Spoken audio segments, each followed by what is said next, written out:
지금 코인 한 푼이라도 가지고 계신 분이라면 이번 영상 반드시 끝까지 시청해 주셔야 되겠습니다. 단 며칠 안에 우리가 내야 될 세금 22%가 사라질 수도 있고요. 또 그대로 갈 수도 있는 상당히 결정적인 순간이 다가오고 있기 때문입니다. 정작 이 사실을 아는 분들이 근데 많지 않아요. 왜 지금 사람들이 한 곳에 이렇게 모이고 있는 걸까요? 그리고 왜 우리는 이거를 반드시 아셔야만 되는 걸까요? 이번 이야기는 지난 5월 13일부터 시작이 됐습니다. 일주일 전이죠. 이 국회 국민동의청원이라는 사이트가 있는데 쉽게 말씀드려가지고 국민이 직접 국회에 이 법은 좀 바꿔달라 이렇게 청원할 수 있는 공식적인 창구입니다. 그리고 그날 거기에 한 가지 청원이 올라옵니다. 그리고 제목은 단순했어요. 가상자산 과세를 폐지해달라는 청원이었습니다. 처음에는 그냥 흔한 청원 중에 하나처럼 보였었죠. 근데 며칠 사이에 분위기가 완전히 달라지기 시작을 하는데요. 오늘 기준으로 봤을 때 이 청원에 동의한 사람이 약 39,900명입니다. 거의 4만 명에 육박하는 상황이죠. 그리고 국회 청원이 정식적인 안건으로 넘어가려면 5만 명이 필요합니다. 그러니까 지금 안건까지 80% 채워진 상황입니다. 동의 마감일은 6월 12일이고요. 한 달 안에 5만 명만 채워주면은 이 청원은 그냥 사라지는 게 아니라 국회 상임위원회로 정식적으로 회부가 됩니다. 그러면 국회의원들이 이 문제를 무시할 수 없게 되겠죠. 근데 여기서 한 가지 의문이 듭니다. 도대체 왜 이런 청원에 사람들이 이렇게까지도 모여들고 있는 걸까요? 이유는 생각보다 단순한데요. 지금 우리나라는 2027년 1월 1일부터 코인으로 번 돈에 대해서 세금을 매기기로 정해져 있어요. 그걸 어떻게 매기느냐?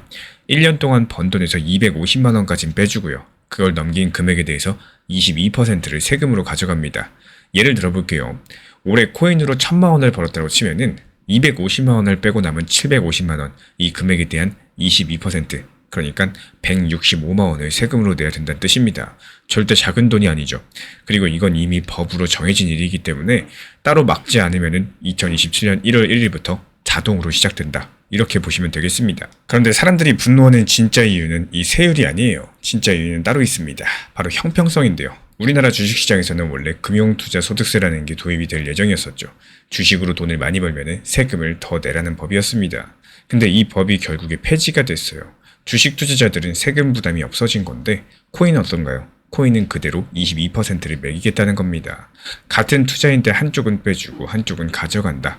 이 청원인은 이런 점들을 정확히 짚고 있는 상황인데요. 주식은 풀어주면서 코인만 별도로 세금을 매기는 것은 정책의 일관성이랑 투자자 형평성에 맞지 않는다. 이 한 줄이 사람들의 마음을 움직이기 시작을 한 겁니다. 여기까지 들으셨으면 한 가지 의문점이 더 생기실 거예요. 그동안 코인 과세는 계속 미뤄져 왔었죠. 이번에도 그냥 또 미뤄지지 않을까, 이런 기대감이 존재할 수도 있는 건데 지금까지 공개된 자료를 보면은 이번엔 분위기가 조금 다릅니다. 왜냐면 정부 입장이 바뀌었기 때문인데요. 지금까지 코인 과세는 3번이나 유예됐습니다. 원래 2022년부터 하기로 했던 게 2025년으로 밀렸고 또 2027년으로 밀렸어요. 근데 최근에 재정경제부, 그러니까 세금을 다루는 정부 부처에서 이런 입장을 냈습니다. 더 이상은 유예하지 않겠다. 이유는 근로자나 자영업자처럼 다른 사람들과의 형평성 때문이라고 해요. 그리고 더 중요한 건 국세청의 움직임입니다. 이 국세청 같은 경우 이미 가상자산 통합 분석 시스템 이런 것들을 만들고 있는 상황인데 거래소에서 누가 얼마를 벌었는지를 정확하게 추적할 수 있는 시스템입니다. 올해 12월 달 개통을 목표로 하고 있다고 하는데요. 여기서 조금 소름이 끼치죠. 쉽게 풀어드리자면 이런 겁니다. 지금 대한민국 정부는 이미 세금 받겠다고 칼을 갈고 있는 상황이고요. 시스템도 만들고 있고요. 입장까지 정해뒀습니다. 그래서 그냥 가만히 있으면은 2027년에 자동으로 세금이 시작이 되는 겁니다. 막을 수 있는 방법이 사실상 존재하지가 않기 때문에 국회에서 법을 바꾸지 않으면요. 바로 이런 지점에서 청원이라는 카드가 의미를 갖게 될 거고 5만 명이 모이면 국회 상임위에서 이런 문제들을 다뤄야 되다 보니까요. 다시 말씀드려서 지금 이런 청원들은 국민이 정치권에 보낼 수 있는 가장 직접적인 메시지라고 볼 수가 있겠습니다. 그럼 만약에 5만 명이 채워지면 어떻게 될까요? 5만 명이 채워진다고 해도 그 즉시 과세가 폐지되진 않습니다. 이 국회 상임위로 넘어가서 심사를 받고 거기서 또 법 개정안으로 이어져야 되고 본회의까지 통과해야 되겠죠. 그리고 그런 과정에서 정부랑 국회가 다시 한번 부딪히게 될 가능성이 큽니다. 여기서 또 한 가지가 확실해요. 5만 명이라는 숫자는 정치권 입장에서 봤을 때 절대 무시할 수 없는 신호겠죠. 특히나 선거가 다가오는 시점에 이런 숫자들 더 무겁게 다가올 수밖에 없겠습니다. 그래서 제가 바라보고 있는 가장 현실적인 흐름은요. 청원이 5만 명을 채우면 즉시 폐지로 가는 게 아니라 다시 한 번에 유예라거나 부분적인 제도 손질로 이어질 가능성이 높겠고 결국에 폐지보다는 추가 연기, 세율 조정 같은 이런 타협안들이 나올 수가 있다는 거예요. 지금까지 공개된 자료랑 정부 분위기를 종합해봤을 때 그쪽이 가장 가능성이 높아 보이겠습니다. 그리고 한 가지 분명한 사실은 존재해요. 만약에 이 청원이 5만 명을 채우지 못하고 끝난다. 그럼 정부는 국민이 별로 관심이 없네, 이렇게 판단할 명분을 얻게 될 거고, 그럼 2027년 1월 1일 예정대로 세금이 시작이 될 겁니다. 250만 원 공제 빼고 22%. 그게 우리 모두에게 적용이 되기 때문에 아직까지 국회 청원 동의 안 하신 구독자분이라면은 반드시 해주시면 좋겠고요. 이 영상도 구독과 좋아요 눌러주시고 널리 퍼뜨려 주시면 좋겠습니다. 그래서 정리하면 이렇습니다. 지금 국회에 올라간 청원은 6월 12일까지 5만 명이 반드시 모여야 되고요. 지금까지 약 4만 명까지 도달을 했습니다. 이 청원이 통과가 돼도 즉각적으로 세금이 사라지는 건 아니겠지만요. 정치권의 강력한 메시지가 전달된다는 거, 이것만큼은 분명하겠습니다. 근데 반대로 5만 명을 채우지 못한다. 2027년부터 우리는 코인 수익의 22%를 세금으로 내야 되겠죠. 그렇다면 만약에 이 청원이 실패를 해서 과세가 그대로 시행이 된다면 우리 같은 개인 투자자는 어떤 절세 전략을 미리 준비를 해두셔야 될까요? 이번 이야기는 다음 영상에서 자세히 풀어드려 보도록 하겠습니다. 미련이나 후회보다는 최소한의 경험치만 가져가고요. 그때 매도 안 했던, 아니면 매수 안 했던 이런 아쉬움들, 여기에 대한 복귀는 한 번씩 하시는 게 좋겠습니다. 예를 들어 볼까요? 가장 쉬운 예시로서 리플의 전고점이었던 5,000원 부근에 매도를 할까 말까 하다가 더 상승할까봐 매도를 못했던 거, 여기에 대한 아쉬움들이 많으신 분들이 계셨을 겁니다. 그럼 매도를 못했다라고 해가지고 목표가를 더 높게 잡는 게 아니라 다음에 이런 시기가 또 왔을 때 어떻게 대응을 해야겠다, 이렇게 계획을 미리 세워 놓으시는 겁니다. 리플 정보방에서도 마찬가지예요. 리플의 분위기가 최고조일 때 오히려 4,850원에서 매도하셔라 말씀드리면서 수익 실현을 챙겼던 이유들 뭐였을까요? 가장 중요한 건요, 여기서 더 흐름이 좋았고 더 상승 확률이 높았고 뭐 이러고 저러고 다 떠나가지고 이 분할 매도에 대해서 안내를 드리고 있는 겁니다. 가장 중요한 거는 이 경우의 수를 놓고 봤을 때 한 개도 팔지 못하고 다시 하락해서 후회하는 것보다는요, 차라리 일부 팔고 그러고 나서 더 상승했을 때 내 메인 비중을 잘 지키고 거기서 더 큰 결과들을 만들어 나갈 수 있다, 이런 만족감을 키우는 방향성의 멘탈을 키우는 게 가장 좋기 때문이겠습니다. 혹시 카카오뱅크 어플 한번 켜본 적 있으신가요? 한국 사람 2명 중에 1명이 쓰는 그 카카오뱅크 어플 안에서 오늘부터 5천만 원만 있으면 누구나 매달 자동으로 코인을 사 모을 수 있게 됐습니다. 그냥 작은 협업 뉴스 같으신가요? 근데 이 뉴스 하나가 리플 XRP의 차트 모양을 1년 뒤 완전히 다르게 바꿔놓을 수 있다는 사실, 이런 분석들이 조용히 나와주고 있는 상황인데 왜 그런 말들이 나오고 있는지, 그 안에 어떤 구조가 숨어 있는지 이번 영상 같이 보시면 끝까지 보길 잘했다, 이런 생각이 드실 겁니다. 오늘 아침에 코인원이 발표한 내용은 사실 한 줄짜리입니다. 자기네 적립식 투자 서비스인 코인 모으기를 이제 카카오뱅크 어플 안에서도 쓸 수 있게 했다라는 건데요. 이걸 조금 더 풀어서 말씀드리자면은, 원래 코인을 사려면 거래소 어플을 따로 깔고 또 본인 인증을 또 하고 돈을 옮기고 호가창을 들여다보면서 사야 됐습니다. 이게 초보자한테는 이런 과정들이 상당히 무서웠겠죠. 근데 이제는 카카오뱅크 어플 안에서 투자 탭이라는 메뉴 하나만 누르면 된다라는 거예요. 그 안에서 어떤 코인을 얼마씩 며칠마다 살지를 정해놓으시면은 정해진 날짜에 알아가지고 자동으로 사줍니다. 마치 적금처럼요. 최소 금액은 5,000원이고요. 최대 금액은 한 번에 500만 원까지 가능하고요. 한 사람이 최대 20개까지 자동 매수를 걸어둘 수가 있습니다. 여기까지만 들으시면 그냥 편해졌네, 뭐 이 정도로 끝나는 얘기죠. 근데 진짜 중요한 숫자는 따로 있습니다. 카카오뱅크를 쓰는 사람이 지금 약 2천만 명 정도인데 한국 성인 인구 중 거의 절반이 이 어플을 맨날 켜고 있습니다. 그럼 여기서 한번 잠깐 멈추고 생각을 해볼게요. 지금까지 코인을 한 번도 안 사본 사람들한테 코인은 항상 한 발짝 떨어진 세계였었죠. 거래소 어플을 깔아야 되는 그 문턱이 생각보다 높았었거든요. 근데 이번 일로 인해 가지고 그 문턱이 사실상 사라졌다라는 거고, 늘상 쓰던 은행 어플 안에서는 코인을 모으는 버튼이 그냥 들어와 있는 겁니다. 이게 왜 무서운 변화인지는 그 다음 얘기에서 진짜로 드러나게 되는데요. 그리고 여기서부터가 사람들이 잘 보지 못하는 부분입니다. 이번 서비스의 이름이 왜 하필 코인 모으기일까요? 매수도 아니고 거래도 아니고 코인 모으기입니다. 단어 하나에 핵심이 전부 다 들어가 있는데, 적금처럼 매달 같은 금액을 정해놓고 사모으는 방식들, 이걸 시장에서는 적립식이라고 부릅니다. 그동안 대한민국 코인 시장은 단타가 압도적으로 많았었죠. 가격이 오를 것 같으면 사고 떨어질 것 같으면 파는, 이런 식이었었는데, 이런 돈들은 시장에 들어왔다가 그대로 금방 빠져나가 버립니다. 근데 적립식은 달라요. 한번 설정해두면 사람들이 가격을 잘 안 쳐다보죠. 매달 월급에서 5만원, 10만원이 자동으로 빠져나가면서 코인이 계속 쌓이는 구조이기 때문에 가격이 떨어져도 계속 사고 가격이 올라가도 계속 삽니다. 시장에 꾸준히 들어오는 돈들, 그리고 한 번 들어오면 잘 빠지지 않는 돈들, 이런 돈을 시장에서는 끈끈한 돈이라고 부르는데요. 시장의 바닥을 받쳐주는 돈들이에요. 이런 끈끈한 돈들이 들어오는 통로가 대한민국에서 처음으로 제대로 열렸다라는 거, 이게 이번 뉴스의 진짜 무게라고 볼 수가 있겠습니다. 그럼 이게 왜 리플 XRP랑 직접적으로 연결되는지가 궁금하실 텐데요. 여기서 한 가지 사실을 짚고 가셔야 돼요. 코인원이라는 거래소는 대한민국에서 국내 최초로 리플을 상장한 곳이죠. 오래전부터 코인원과 리플은 끈이 깊었었고, 코인원 이용자 중에서 리플을 사는 비중이 다른 거래소들보다 상대적으로 높다라는 점들, 업계에서 상당히 알려진 얘기입니다. 지원되는 코인이 총 10종인데 이 안에 리플이 빠질 가능성은 거의 없다라고 봐도 무방해요. 즉 카카오뱅크를 쓰는 2천만 명 중에서 단 1%만 한 달에 5만 원씩 자동 매수를 걸어둔다라고 할지라도 그 중에 일부가 리플로 흘러들어오게 될 겁니다. 근데 이게 매달마다 자동으로 가격을 보지 않고 계속해서 들어오게 되는 겁니다. 1년이면 10조 원 단위로 누적되는 흐름들이 만들어진다라는 거고, 지금까지 공개된 자료를 살펴보면은 대한민국 리테일 자금이 리플에 구조적으로 유입될 통로 하나가 더 새로 생겼다. 이것만큼은 분명한 사실이겠습니다. 그리고 여기서 진짜로 소름 돋는 지점이 나옵니다. 지금 리플 시장에서 이미 또 다른 엔진이 하나 돌고 있는 상황이죠. 미국에서요, 올해 들어가지고 리플 XRP 현물 ETF가 줄줄이 승인되면서 기관 자금이 리플로 들어올 수 있는 합법적인 통로가 열린 상황입니다.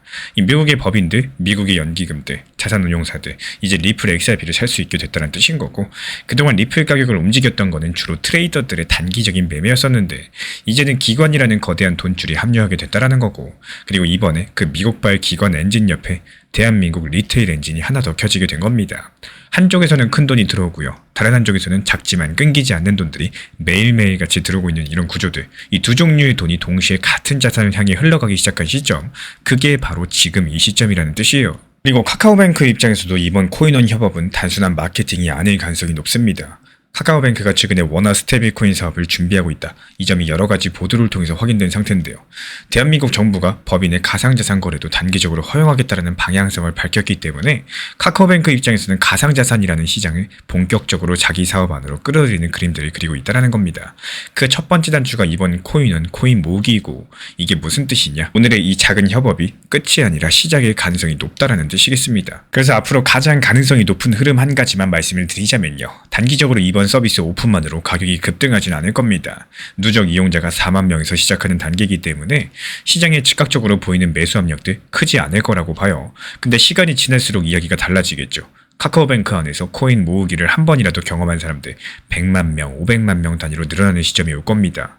그 시점이 되면은 대한민국 시장의 리플 매수 흐름들, 지금 우리가 보는 것과 전혀 다른 형태가 된다라는 거고, 그리고 그게 미국 ETF발 자금 유입과 겹치는 시기가 된다면 리플은 그동안 가보지 못한 가격대를 다시 한번 시험할 수 있는 조건을 갖추게 되겠죠. 그래서 정리하면 이렇습니다. 이번 뉴스가 단순한 거래소 마케팅이 아니라 한국 안에 적립식 코인 수요 채널이 처음으로 열린 사건이겠고, 그 통로 끝에서는 대한민국 투자자들이 오랫동안 선호해온 리플이 자연스럽게 놓여 있습니다.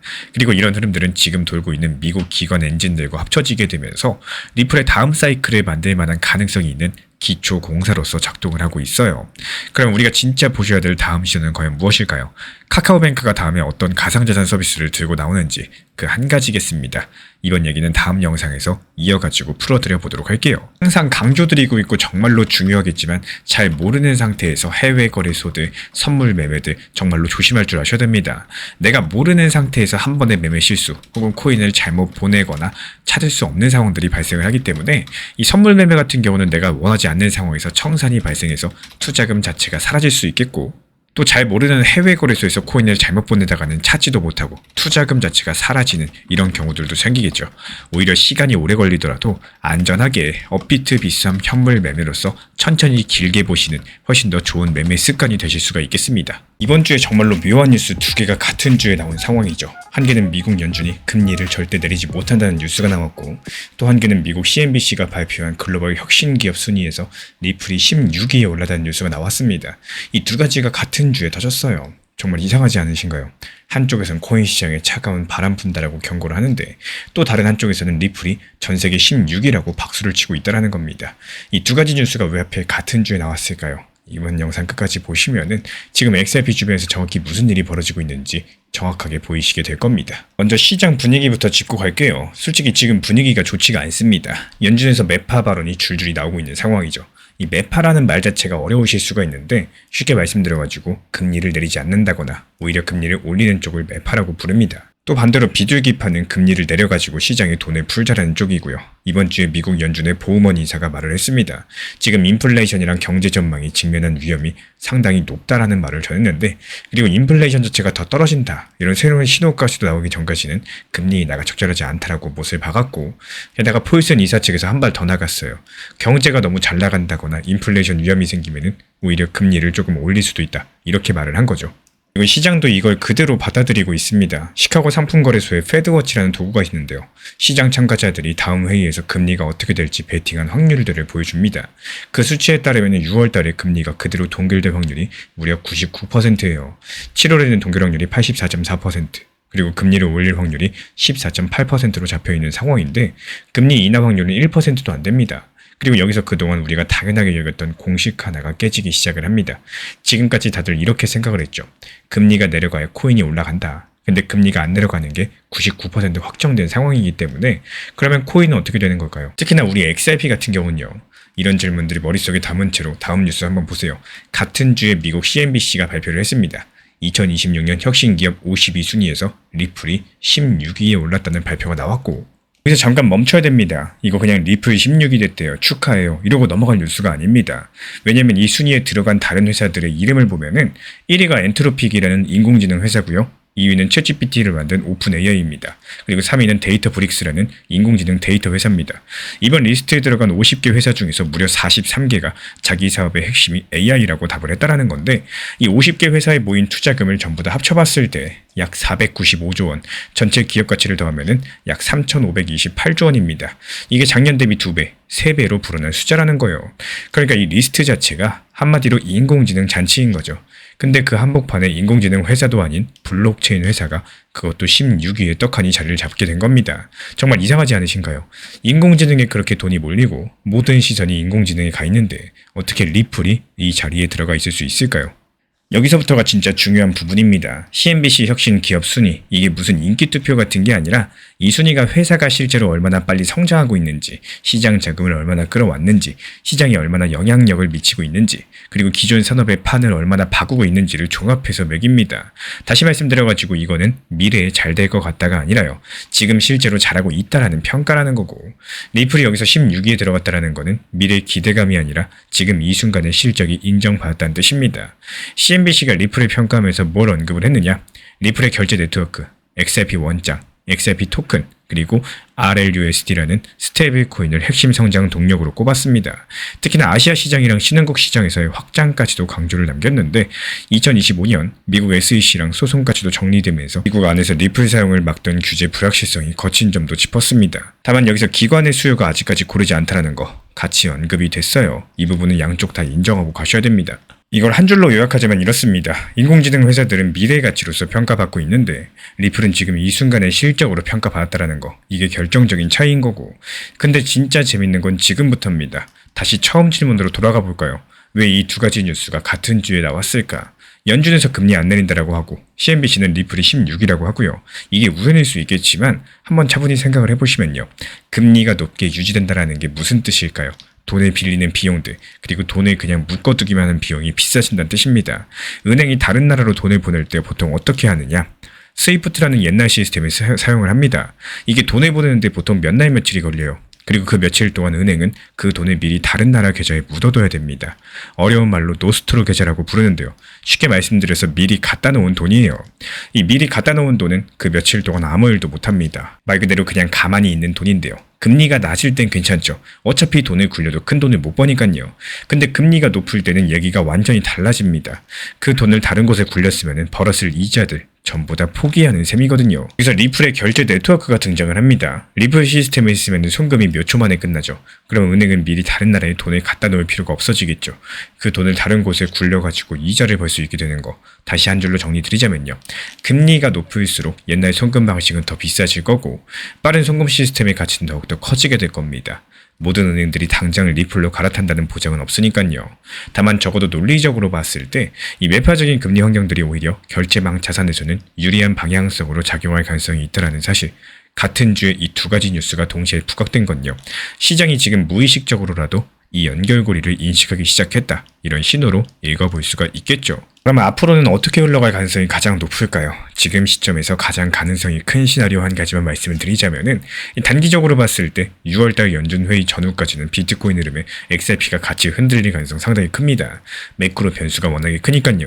이 동결 자체가 99% 확실하다라고 해도 회의 직후에 파월 의장이 어떤 발언을 하느냐 여기에 따라 가지고 변동성이 충분히 커질 수가 있겠죠. 다만 중요한 거는 이 펀더멘털 측에서 봤을 때, 그러니까 회사 자체의 가치 측면에서 봤을 때는 오히려 단단해지는 구간이 된다는 겁니다. CNBC 16위가 보여주는 것처럼 이 글로벌 금융권에서 리플의 위치가 점점 더 굳어지고 있는 사실, 그리고 매파적인 금리 환경이 결제망 솔루션의 필요성을 오히려 키우는 방향으로서 작용할 가능성이 높아지고 있다는 사실. 그래서 단기적인 가격 흔들림이랑 중장기 위치 강화가 동시에 일어나는 구간일 수가 있겠고, 가격이 흔들릴 때 오히려 분할로서 차근차근 모아갈 기회들, 작용할 가능성이 있다는 뜻이겠습니다. 다만 이게 가능성이지 확정은 아닙니다. 이번 7월달 회의에서 인상 가능성이 14.8%로 잡혀있다는 거, 이 변수만큼은 반드시 머리에 담아두셔야 되겠죠. 결국에 첫 번째, 연준은 당분간 금리를 내리지 않을 가능성이 99%입니다. 두 번째, 같은 주에 리플은 인공지능 회사들 한복판에서 글로벌 혁신 16위에 올랐고요. 이건 미래 기대가 아니라 지금 실적 기반의 평가라는 겁니다. 그리고 이어지는 매파적인 금리 환경은 빠른 결제망의 가치를 오히려 키울 수가 있겠고요. 이런 부분들 아직까지 시장이 충분히 반영하지 않은 영역으로 보여지고 있는데요. 마지막으로 한 가지만 묻고 마치겠습니다. 만약에 지금이 진짜 결제망 시대의 시작이라면은 이 다음에 시장이 가장 먼저 반응할 신호는 과연 어떤 모습으로 나타날 수 있을까요? 다음 영상에서 그 신호 후보들 하나씩 짚어드려 보도록 하겠습니다. 이 수많은 호재랑 리플에 대한 기대감들이 나오게 되면서 리플이 조금씩 움직임이 나와주고 있는 시점입니다. 이런 상황에서 드디어 리플 상승하나 보다 얼마까지 올라가겠다, 기다린 시간 아까우니까 어디까지 보유해야겠다, 이런 목표 타점으로 높게 보는 게 좋을지, 아니면 이전 하락시장에서의 시간을 생각을 해보고 현실적인 대응을 어떻게 하는 게 좋을지, 여기에 대해서 한번 생각을 해보셔야 되는데, 내가 매도하고 싶은 가격대 그리고 팔아야 될 현실적인 가격대 분명한 차이가 있다라고 생각을 해요. 지금 리플 정보방에서도요, 리플 시장이 좋은 시점에서 4,850원에 비중 조절하고 단기 목표가에 대해서 안내드렸던 이유들, 결국에 물론 더 상승해주면 좋겠지만 현실적으로 상승할 수 있는 확률 대비했을 때 심리적인 고점이 목표 타점이었기 때문에 하락할 확률이 높았었기 때문입니다. 이제 우리 구독자분들께서 충분히 시장 흐름들 파악하셨을 거라고 생각을 해요. 일론 머스크가 또 져버렸습니다. 이번에 오픈 AI를 상대로 졌고요. 또 그전에는 트위터 투자자들한테 졌고요. 광고주들을 상대로 낸 소송도 전부 다 기각이 됐습니다. 심지어 머스크가 직접적으로 만든 도지 정보 효율부, 이름이 DOGE였죠. 그 조직조차도 일부 조치가 위헌이라는 판결을 받고 있는 상황인데, 이게 보통 사람이라면 여기서 한 발 물러설 수밖에 없겠습니다. 근데 이상한 일이 벌어지고 있는데요. 일론 머스크가 줄줄이 지고 있는 이 시점에 도지코인 차트를 매일 들여다보던 큰손들이 오히려 조용히 움직임을 보여주기 시작을 했고요. 그럼 한 가지 질문이 생기죠. 일론 머스크가 지고 있는데 왜 도지코인은 상승할 준비를 하고 있을까? 이 한 가지 질문들 끝까지 따라가 보도록 하겠습니다. 도지코인을 오랜 시간 들고 계신 분들도 모르는 이야기들, 이 4가지 정도가 이 안에 숨어 있기 때문에 영상 끝까지 집중해서 시청해 주실 부탁을 드립니다. 먼저 지금 상황을 차분하게 정리드려 볼게요. 지난 11월 18일 일론 머스크가 오픈 AI랑 샘 울트먼을 상대로 낸 소송에서 패소 판결을 받았었죠. 울트먼 같은 경우는 원래 머스크의 후배 같은 사이였었는데 지금은 완전히 등을 돌린 사람입니다. 또 그 사람과의 재판에서 일론 머스크가 졌다라는 거죠. 그리고 이게 처음이 아닌데요. 작년 말에는 트위터에서 일하던 수천 명의 전직 직원들한테 돈을 안 주려고 버티다가 결국에 합의를 했고, 올해 3월 달에는 트위터 인수 과정에서 한 말 때문에 투자자들한테 소송을 당해가지고 또 졌습니다. 같은 달 X에서 광고를 뺀 광고주들 상대로 머스크가 낸 소송도 법원에서 기각을 당했는데, 그리고 5월 달에는 정보 효율부의 일부 조치가 위헌이라는 판결까지도 나와버렸어요. 그러니까 지금 1년 안에 굵직한 패배만 5번이 나와버린 겁니다. 여기까지만 들어보시면 일론 머스크가 위기처럼 보이죠. 근데 진짜 이상한 건 지금부터입니다. 일론 머스크는 이번 패소 직후에 입을 닫은 게 아니라 오히려 X에 들어가가지고 판사를 향한 끔찍한 행동주의 성향이라고 공개적으로 비난을 했고, 게다가 곧바로 항소하겠다고 선언을 했었죠.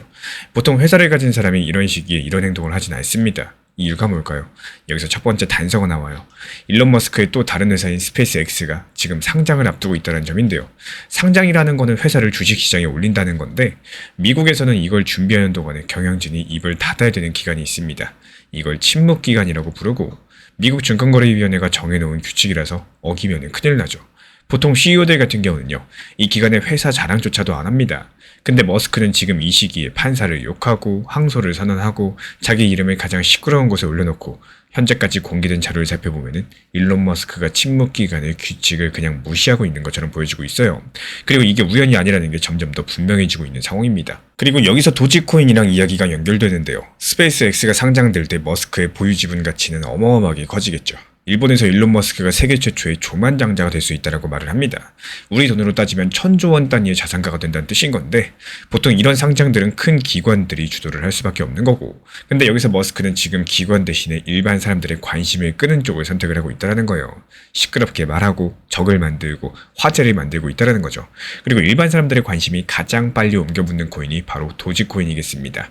지금 머스크가 만들고 있는 분위기 자체가 도지코인에게 상당히 유리한 환경이라는 거고 사람들이 머스크 이름을 검색할수록 X를 열어볼수록 도지코인에 대한 노출도 같이 올라가기 때문이겠습니다. 여기까지가 첫 번째 단서였고요. 이제 더 재밌는 두 번째 단서로 넘어가 보겠습니다. 일론 머스크는 왜 이렇게 패배해도 무너지질 않을까요? 이걸 시장 사람들이 학습하고 있다는 점이 두 번째 핵심인데요. 미국 증권거래위원회가 머스크한테 벌금을 부과한 적이 있었죠. 트위터 주식을 사면서 공시를 기한 안에 안 했다. 이런 이유들 때문이었습니다. 벌금은 150만 달러였고요. 우리 돈으로 약 22억 원 정도 수준입니다. 보통 사람한테 22억 정도는 어마어마한 돈인데 머스크 입장에서 봤을 때 22억은 사실상 의미가 없는 금액입니다. 그리고 작년 12월 당시 더 놀라운 일들이 있었는데요. 머스크가 테슬라에서 받기로 했던 수십조 원 규모의 보상들, 법원에서 무효라는 판결들을 받았습니다. 보통 같으면 여기서 끝나버리죠. 근데 머스크는 회사를 그냥 텍사스로 옮겨버렸습니다. 그리고 주주들한테 다시 표결을 받아서 처음에 무효 판결이 났던 금액보다 더욱더 큰 보상 패키지를 새롭게 승인을 받았습니다. 법이 한번 따르는데 머스크는 그 법을 우회해서 더 큰 걸 가져갔다는 거죠. 지금 이 사실을 시장이 천천히 학습하고 있는 상황이고 어떤 학습이냐? 일론 머스크 관련된 악재 뉴스가 떠도 가격이 예전만큼 빠지지 않는 패턴들입니다. 일론 머스크가 또 졌다. 머스크가 또 벌금 맞았다. 이런 뉴스들이 나와도 시장은 이미 머스크가 그걸 우회할 거다라고 미리 계산하고 있죠. 또 결과적으로 도지코인처럼 머스크 이름에 강력하게 연동되는 자산들은 시간이 갈수록 악재에 둔감해질 거고 호재에는 빠르게 반응하는 구조로 바뀌고 있습니다. 이 부분이 바로 두 번째 단서가 될 텐데요. 그럼 이제 세 번째 단서로 넘어가 보겠습니다. 이 방금 말씀드린 텍사스 이전 사례, 이게 단순하게 한 번 있었던 일이 아니라 일론 머스크의 평소 방식이라는 점인데요. 머스크가 규제랑 정면으로 부딪히진 않습니다. 대신에 구조 자체를 바꿔가지고 빠져나갑니다. 보상이 막히면요, 회사를 옮기고 또 광고주가 떠나면요, 소송을 걸고요. 그 소송이 기각되면은 다시 X에서 여론전을 합니다. 이게 무슨 뜻이냐? 만약에 나중에 도지코인을 X 안에서 직접적인 결제 수단으로 쓰는 일이 막힌다. 그렇다고 할지라도 일론 머스크는 그걸 정면 돌파하지 않을 거라는 뜻인데요. 다른 회사를 새로 만든다거나 다른 나라 법인을 통하거나 또 다른 구조를 설계해서 결국에 통과시킬 거고 하지만 이런 패턴 자체만으로도 도지코인 입장에서는 엄청나게 큰 안전장치가 하나가 될 수가 있겠죠. 일론 머스크가 살아있는 한 이 도지코인의 활용 경로 완전히 막힐 가능성은 현저하게 낮다. 이런 뜻이거든요. 그리고 마지막으로 네 번째 단서입니다. 이게 가장 핵심적인 부분인데요. 이번 기사에서 콜롬비아 로스쿨의 한 법학 교수가 머스크랑 견줄 만한 인물로 누구를 꼽았을까요? 바로 도널드 트럼프 현재 미국 대통령이었습니다. 즉흥적으로 말을 하고 또 적을 만들고 법적 분쟁을 두려워하지 않는다. 이런 점에서 두 사람이 닮았다라는 건데 이 비교가 왜 도지코인한테 중요하냐? 일론 머스크랑 트럼프 이 두 사람이 동시에 시장에 영향을 미치는 시점에서는 시장이 굉장히 변동성으로 출렁거립니다. 한 사람의 말 한마디로 가격이 출렁거리는데 두 사람이 같이 말을 한다. 어떨까요? 출렁거림이 더 커지겠죠. 이런 것들을 변동성이라고 부릅니다. 그리고 그 변동성이 큰 시기에는 안정적인 자산보다는 변동성을 잘 흡수할 수 있는 자산들 오히려 밝게 빛날 수밖에 없다라는 거. 이 도지코인 같은 경우는 원래부터 변동성이 큰 코인이죠. 그래서 잔잔한 시장에서는 사람들이 외면하겠지만 지금처럼 일론 머스크랑 트럼프가 같이 화제를 만든 시점, 이럴 때 오히려 도지코인으로 시장에 돈들이 빠르게 들어오게 될 거고 지금까지 공개된 자료를 살펴보면은 지금 이 시점이 바로 그런 환경이다. 이렇게 보여지고 있어요. 그래서 여기까지 듣고 나시면 한 가지 그림이 그려지실 겁니다. 일론 머스크의 패소는 표면적으로 악재처럼 보이시겠지만 그 안에는 지금 스페이스X 상장 카운트다운이 있고요. 시장이 머스크 악재에 둔감해지는 학습 효과가 있고요.